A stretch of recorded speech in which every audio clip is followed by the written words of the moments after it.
The perfect home could be the one that you perfect after buying.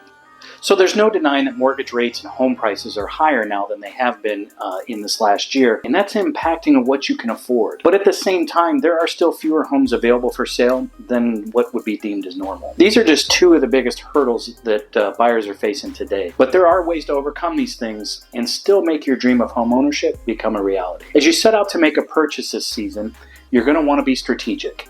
This includes taking a close look at your wish list and considering what features you really need in your next home versus which ones are just kind of nice to have. This is going to help you avoid overextending your budget by limiting your pool of options too much because you're searching for that perfect home. So Danielle Hale, she's the chief economist at Realtor.com, explains, the key to making a good decision in this challenging housing market is to be laser focused on what you need now and in the years to come. Another key point is to avoid stretching your budget, as tempting as it might be. To help identify what you truly need, make a list of all the features you're going to want to see. From there, work on breaking those features down into categories. And here's a great way to organize your list. So you've got your must-haves. If a house doesn't have these features, it's not going to work for you. And that could be based on your lifestyle. So some of those examples might be distance from work or distance from family. You have to have X number of bedrooms and bathrooms. And then we have the nice to haves. These are the features that you'd love to have, but you can live without. Nice to haves aren't deal breakers, but if you find a home that has all these must haves and some of these, it's a contender. So for example, some of that might be a second home office or a garage or a finished basement. And then there's the dream state. This is where you can really think big.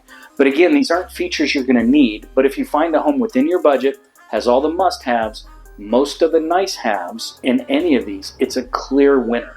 An example of this might be a pool or multiple walk-in closets. If you're only willing to tour homes that have all of your dream features, you might be cutting down your options too much and making it harder on yourself and your budget than necessary. So while you'd love to have the granite countertops or a pool in the backyard, these are both things that you could potentially add after you move in. It may be best to focus on finding the things that you can't change, like location or bedrooms.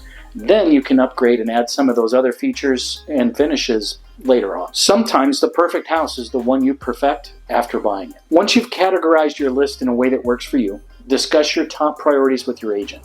They'll be able to help you refine this list even further, help coach you through the best way to stick to it, and find a home in the area that meets your top needs. The bottom line is, with the current affordability challenges and limited housing supply, you're going to want to be strategic so you can find a home that fits your needs while staying within your budget. If you have any questions on this, let's connect to make that a possibility. I hope you found this video helpful. If you did, please like and subscribe to the channel. I'd greatly appreciate it. Until next time.